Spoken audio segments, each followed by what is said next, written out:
Welcome to Native Exiles, Alderwood Community Church's podcast, where we explore this tension of being in the world and not of it. We have a wonderful guest today, Danny Franks. He is a pastor of guest services. You don't meet too many of those. I haven't met many over the years, but he is doing an exceptional job at making people feel welcomed when they show up to his church over on the other side of the country in North Carolina. He's going to share some thoughts and some insights today, and I think you'll really enjoy it.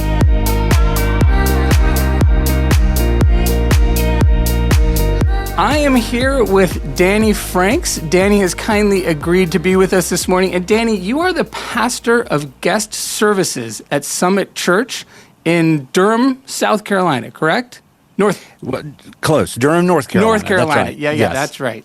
That's right. And I mean, okay, my first thought was, how does one become a pastor of guest services? I was like picturing you in seminary, your first semester, like intro to Old Testament Greek, systematic theology, and guest services. Like, how do you get into this role? Right. Yeah, not many kids grow up when somebody asks them, what do you want to be when you grow up? Say, a pastor of guest services. I am on a mission to change that. I want it to be something that, you have firefighter, veterinarian, pastor of guest services. If we can get there, I feel like that's a win. But for me in this particular role, it was, I spent the first decade of ministry in student ministry and went to seminary with the full intent of coming out on the other side, going right back into student ministry and retiring, putting down camp deposits with a Social Security check. And just through a series of just the way that the Lord was just kind of working and forming and shaping in different circumstances and everything during that time, I think having my own children also changed some of that. And we were attending the church where I am now 2+ decades ago, and they were beginning to experience some very, very rapid growth. And so the idea was we needed to, in a really rapidly growing church, to try to close that back door. A couple of years into that role of building out a membership process and several different sticking points for people, realized the back door was closed better, but we were doing a really poor job at opening the front door. And so I began to turn my attention to what is now my primary role, I would say my first love when it comes to specific roles in ministry, which is just the art and science of welcoming those who were on the outside and helping them to feel like we were prepared for them, could not wait for them to show up, and can't wait for them to come back next week. I was reading the description on your Amazon page, and we'll get to your book here in just a minute, but I loved this part of the description of who you are. Danny's passion for the church is to help outsiders become insiders and challenging insiders to reach outsiders. And that's just such a beautiful thing. I didn't realize you had a background in youth ministry, but frankly, in my experience, youth groups are much better and much more intentional at being open to welcoming others, whereas larger adult congregations tend, in my experience, not to do such a great job. What inspired you to write the book, Danny? Yeah, I think a lot of it was just kind of the story of our church and where we had been. We, this was an evolution for me along the way, not only learning how you take the biblical virtue of hospitality and systematize that for a large organization on the weekend, but also having to help shepherd a lot of our people through that, because to your point, a lot of our adult members, they already had their friends. They already had their small group. They had their place that they sat, the place that they parked. They had what Chip and Dan Heath call the curse of knowledge, because they had spent so much time on the inside, they didn't really know what we looked like from the outside. That there had to be kind of a retraining where, at first, it was only about our volunteers on Sunday morning who were helping to welcome our first-time guests in. But over the years, that's really even evolved into where one of our executive pastors says that guest services isn't just something that we do. It's not a team that we have. It's who we are. It's part of the I love DNA that. of our church. It's what a part of what makes our church, because we do want to be so attentive to that person who is coming in from the outside, skeptical, cynical, whatever it is about organized religion. The good news is we're not fans of religion and we're not very organized, so it helps all the way around. Now I could relate there. It is hard. This is actually a hat that I have added to my work as a pastor at our church, Alderwood Community Church. I've done a lot of work in our missions and our outreach, but I am now also overseeing our hospitality ministry, as we call it. And yeah, it's tricky. I love what you said earlier, that it is an art and a science. And I also was really drawn to the title of your book, People Are the Mission. Talk a little bit about that title, because I think there's so many ways you could state it. It was more than just how to be welcoming. It was, you kind of got the vision out there. What's behind that title? Yeah, some of that came from just language that we were already using at our church. We took a cue from Larry Osborne at North Coast Community Church. They have these series of plumb lines, short sticky phrases that communicate a deeper truth. And we started using plumb lines ourselves, developing those several years ago. And People Are the Mission is one of those, just helping for our staff and our congregation to keep at the forefront that people were the mission of Jesus. Jesus came to serve others, to give his life as a ransom for many. And if that was the mission of Jesus, and Jesus left us the responsibility of leading the church, then we recognize that people have to be our mission as well. That's so good. I mean, it's sad to say we often seem to lose focus of that, right? And as you mentioned earlier, especially those of us that have maybe grown up in the church or been at our church for years and years, we forget that we once showed up at a church and didn't know anybody and didn't feel, like we belonged, and we then kind of take it for granted. How do you define guest services? It almost sounds like, a desk you would find as you walk into a hotel lobby. Right next to the concierge, there's guest services. How do you define that that ministry? Yeah.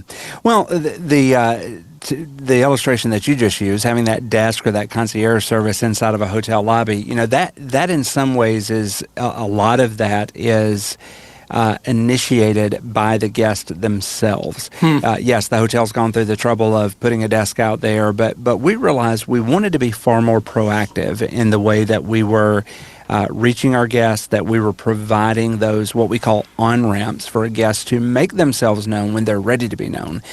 We don't want to force anybody out of anonymity before they're ready. We don't want them to feel like we're pressuring them to take a step before they want to be able to take a step.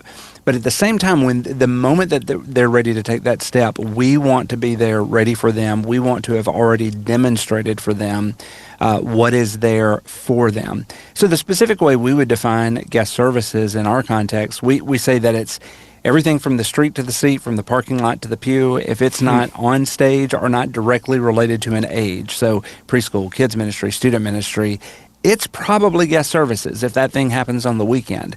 There's a lot of logistics that we're responsible for. That's some of the science behind it. But there's also a tremendous amount of just keeping that hospitality at the forefront of our DNA and what somebody's going to experience when they show up for the first time or the 50th time or the 500th time on a Sunday morning. I love that vision of just being ready when they're ready. That's so helpful. And you talked about plumb lines. I was looking at some of the titles of the chapters in your book. The gospel is offensive, nothing else should be.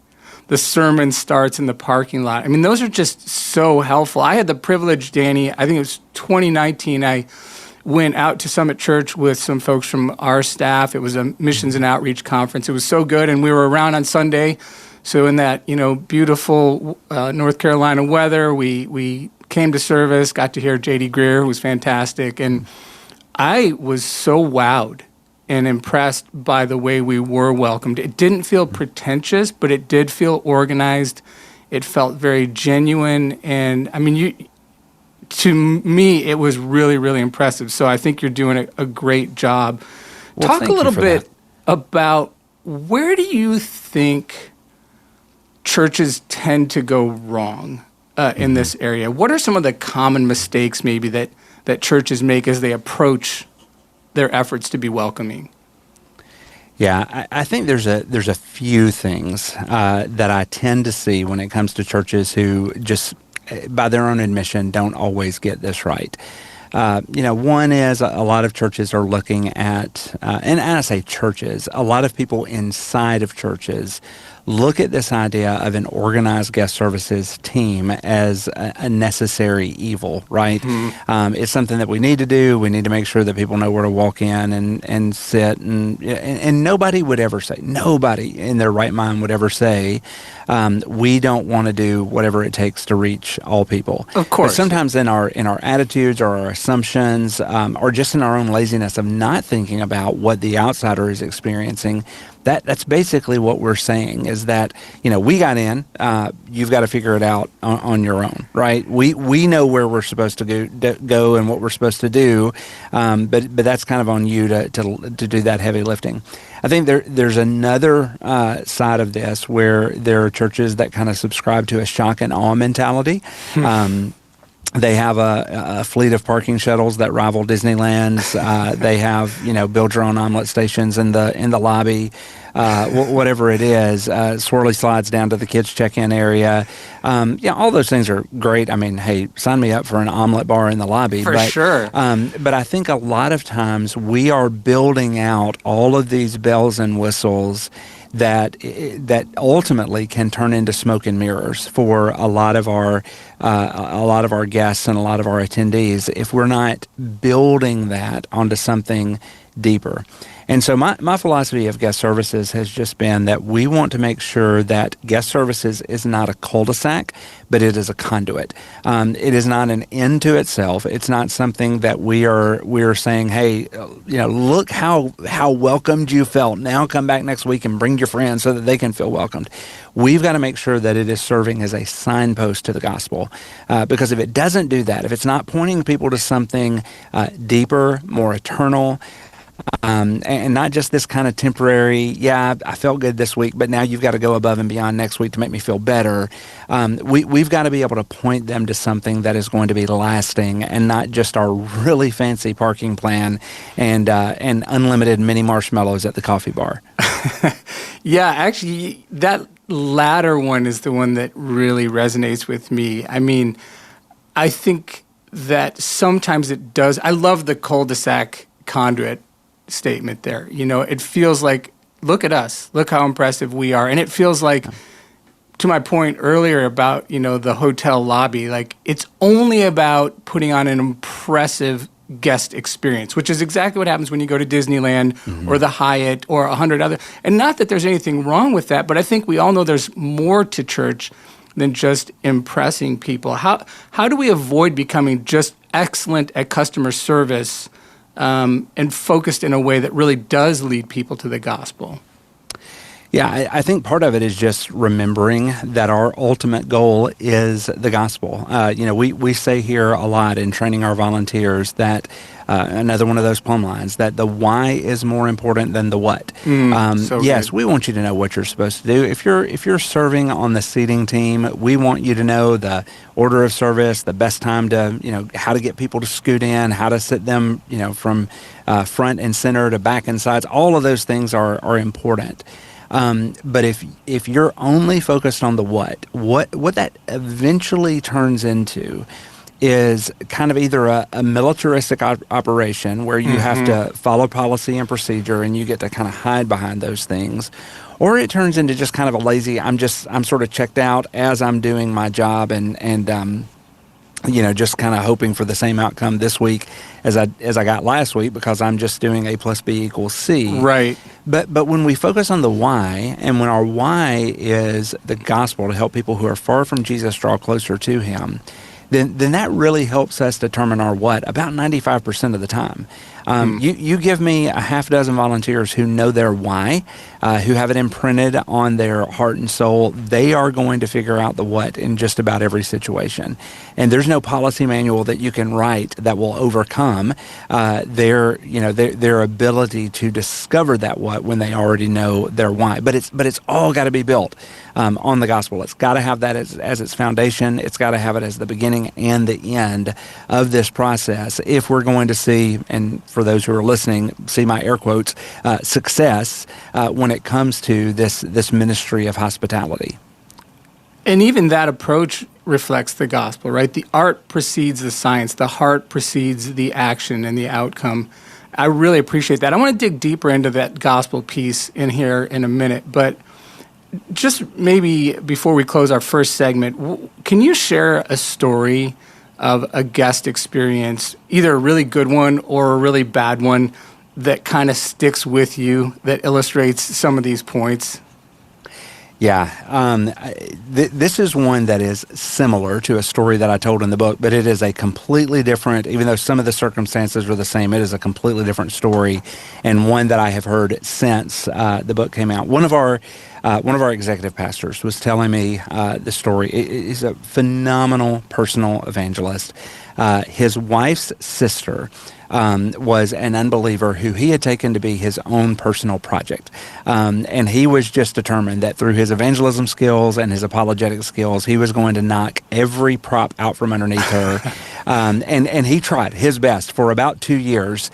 They would have regular conversations. He would continue to explain to her why her worldview was completely incorrect and his was right. And for some reason, he was never getting past that barrier that she was setting up. And there was some event that we were hosting at the church that our pastor's daughter was a part of. And so her aunt wanted to come and watch her in this program or see her get baptized, whatever it was. I can't remember exactly what was happening that morning. And the day that she showed up, it was an absolute monsoon. And so she pulls up, it's pouring down rain's going sideways, and one of our volunteers is standing in the parking lot with an umbrella, ready for her as she gets out of the car, and she walks her to the building, striking up a conversation all along the way.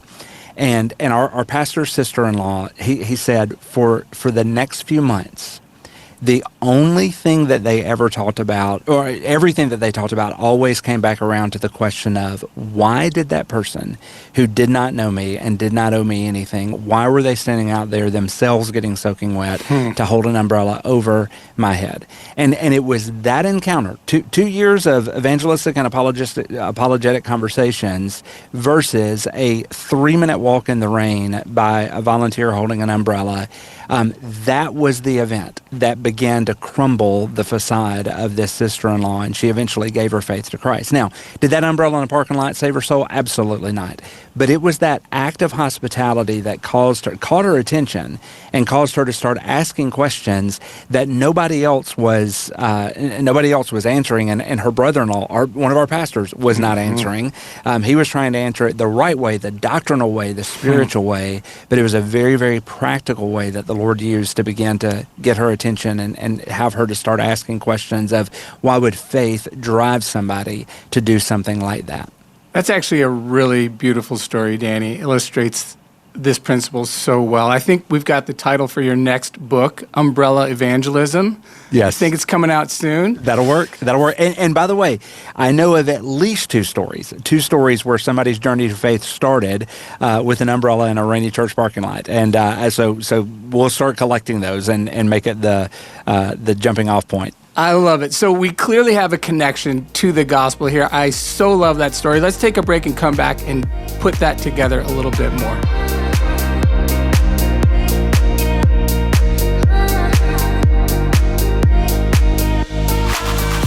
So, Danny, such a powerful story there, and it illustrates something I really observed in the parts of your book that I already have been able to read. You really make an effort to show us that this isn't just about logistics. This isn't just about being an impressive church or stacking up numbers. This is related to the gospel. This issue of welcoming people of showing the love of Christ in a tangible way from the moment they pull into our parking lot is clearly a gospel issue for you. Help us understand that a little bit more. When did you start to put that together in your mind, that this is more than just a practical thing, this is a gospel thing? Yeah, that's a great question. As I said, I've been on staff for 2 decades plus. For the majority of that time, the common thread of my role here has been something guest services related. Either once somebody has been a few times and we're helping move them into a baptism and membership process, or now focusing more on those first initial moments of their visit, right, and the connection points afterwards. And I think in every role that you're in for a lengthy amount of time, I think Henry Blackaby's term "crisis of belief" comes into play. I certainly had one in a very outwardly focused church, a very missions focused church, as we are, as you saw in the conference that you were a part of here a few years ago. We say things like we want to be the most multiplying church in America. We have a vision to plant 1,000 churches in our generation. We are a very outwardly focused church. We send out members every single year to countries all over the globe and states all over the U.S. Yes. To be a part of church plants and to do what they do strategically for the mission of God, somewhere else other than the Raleigh-Durham area. And so, being a part of a church like this, being on a staff like this, where we are so committed to sending our best and being the most multiplying church in America, leading a ministry like guest services feels, hey, one of these things is not like the other. And so I began to have this a little bit of honestly, just some job security of, can I continue to do this job where it's all about, hey, come and see, when we're such a go and tell church? Right. And based on, conversations with my pastor, based on some different things that he had written and things that he had kind of observed in his own study, he made the observation one day. Matter of fact, he captures this in one of his books, Gaining by Losing. He talks about that, should you be a come and see or a go and tell church? And the answer is always yes. You should be both of those things. I remember that chapter in that book. Yeah, it's exceptional. You can't send people that you never reach. You can't disciple people that you never keep. And so that was kind of one part of the equation. The other part of the equation was, our pastor is one who preaches the gospel, in my opinion, the way the gospel is meant to be preached. He does not try to market it to the masses. He doesn't try to make it more palatable and, give Jesus a new PR spin or anything like that. He just preaches the gospel, which means that when the gospel is preached the way the gospel is intended to be preached, it is going to rub people the wrong way. It is going to be patently offensive. 1 Corinthians 1:18, Paul says that the word of the cross is foolishness to those who are perishing, but to those of us who are being saved, it's the power of God. So we recognize as pastors, preachers, teachers within the local church that we have a choice. We can choose to water down the gospel, make it more acceptable to those who are hearing it, or we can preach the gospel in its full power and recognize that the gospel can stand up underneath the own weight that it creates. That there is the Holy Spirit is working in the hearers to make them receptive to the message that they are hearing, and at some point, the message that was once so patently offensive becomes a message that we build our entire lives upon. And so I don't want to, for a moment, insinuate here that if we run out of hazelnut creamer at the coffee bar, that it is going to make the Holy Spirit's job harder than it ought to be, right? If the Lord can save somebody in a wartime foxhole or in a prison cell, then I think He'll be okay if the decaf runs out one Sunday morning. But we also want to recognize that's you mentioned the first chapter of the book, that the gospel is offensive, but nothing else should be. We recognize. That's totally where I wanted to go, Danny, because, for a lot of people, I think in their mind, part of the gospel is, as you quoted, the Bible tells us, it is inherently offensive to our pride, to our, desired independence and all of that. But you want to say it's also not offensive. It's also welcoming. Expand on that part of the gospel. Yeah. Yeah. Well, I think that there is a, hospitality when it comes to the way that Scripture lays it out for us. It is both an individual mandate and it's a corporate command. You see that corporate factor coming in the opening pages of the Old Testament, where Abraham was commanded to, they are told in Genesis 12 that he would be a blessing, that his lineage would be a blessing to all nations on the earth. You see regulations given to the Israelites to welcome the foreigner and the sojourner and the alien into their midst. You see rules for gleaning in the Old Testament agricultural system, where you leave the corners of the field for others to come and take that at no charge so that they can live and eat.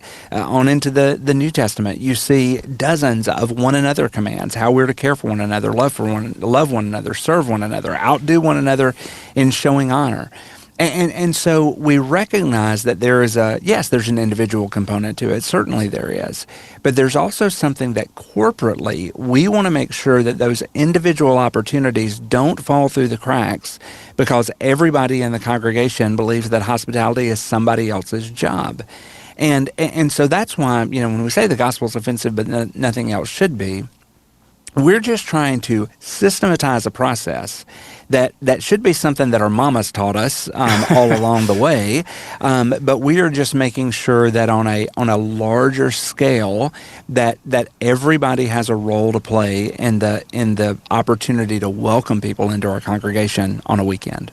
That Sunday that we happened to be there back in 2019 actually was one of the Sundays where you guys were sending out a young couple to a neighboring state. Maybe it was Louisiana or something like that. And I remember just being so impressed, and I learned that was part of your culture. And as you just said a minute ago, there's a sense in which that could create some dissonance. Like, we're so about going out that maybe that's the number one thing, and we're going to be less about welcoming. But you guys seem to have achieved a really strong balance. And maybe in part because by sending people out, you're saying we are about going to the lost is welcoming the lost, going out to those who don't know Jesus yet, as well as inviting them in. You talked earlier about this, and you talk about it some in the book, where there's this tendency in us who feel like we do belong. We're comfortable. We've been around the church. We have our social circles. We have our activities. We know how to navigate things. Why? We figured it out. You should too. How do we start to help people? And I mean, I have to throw myself in there. I get comfortably self-centered sometimes too. How do we encourage our congregations and ourselves to start pulling out of that self-centered mentality to welcome the other? Yeah. We can go super theological on this if you want to. That's really the last half of the book is all about this idea of helping our insiders learn how to have a heart for the outsiders. And part of that, it's that older brother mentality. Older brother from the prodigal? Yes, from the prodigal son. Yeah. When you read the story of the prodigal son, if there's a villain at the end of the story, it's not the son who came back home to his father. It was the son who couldn't welcome back his brother who came back home to the father. And there was this self-righteousness that I am certainly the king of sinners when it comes to.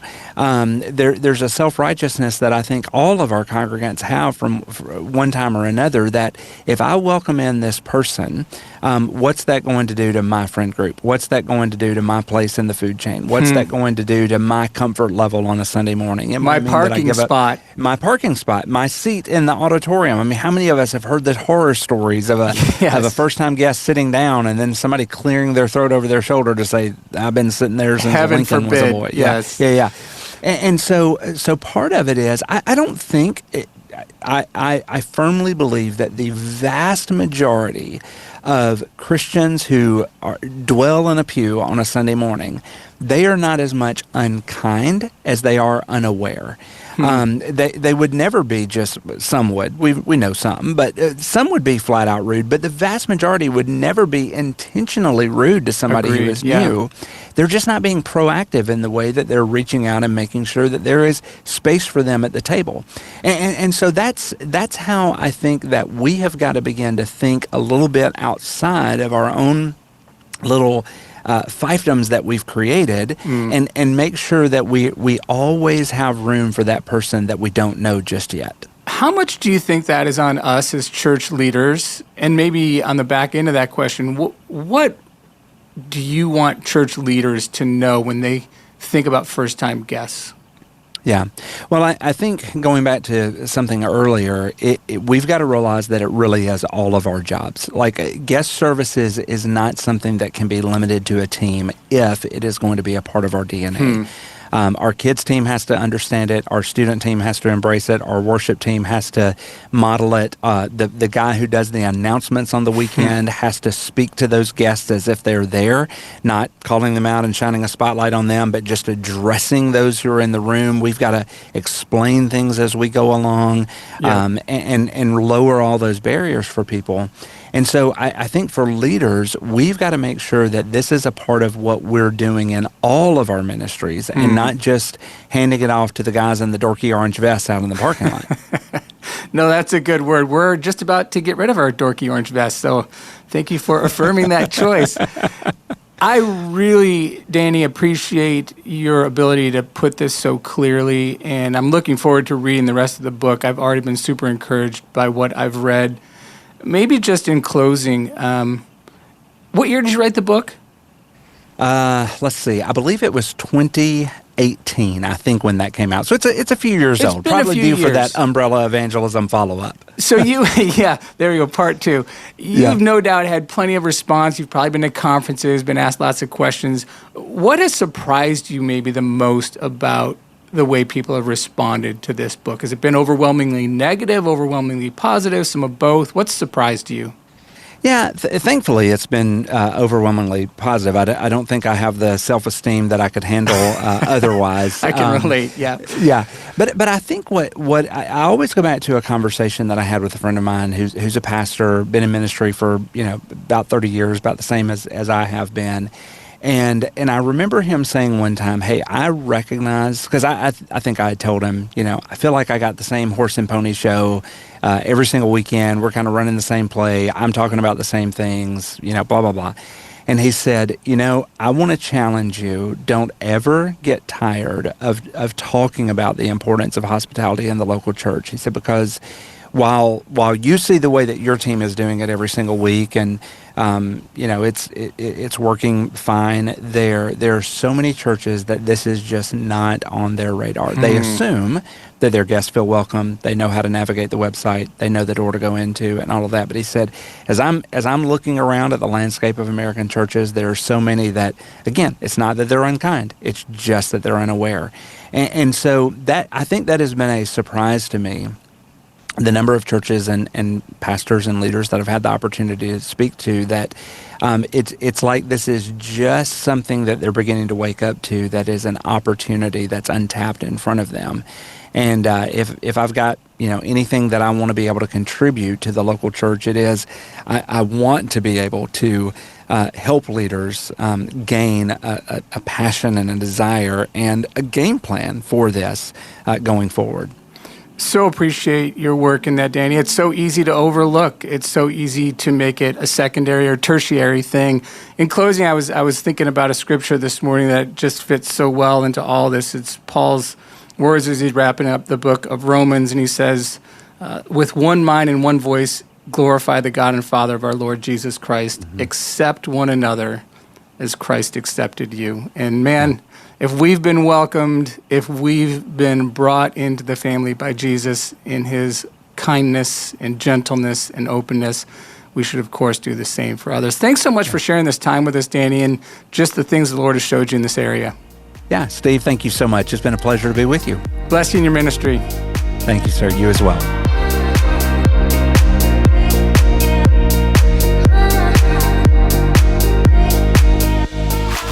Well, thanks for joining us on Native Exiles. I wonder how many of you, like me, have not really put a lot of thought into what it means to really welcome people who, frankly, are just like we were at one time in our lives, stepping into a church, not knowing anybody, feeling awkward, and sharing the love of Jesus, sharing the gospel in tangible ways, like welcoming them. Thanks to Danny for his time. We have really appreciated the challenge he's issued to us here on Native Exiles, and we'll look forward to seeing you again next time on Native Exiles.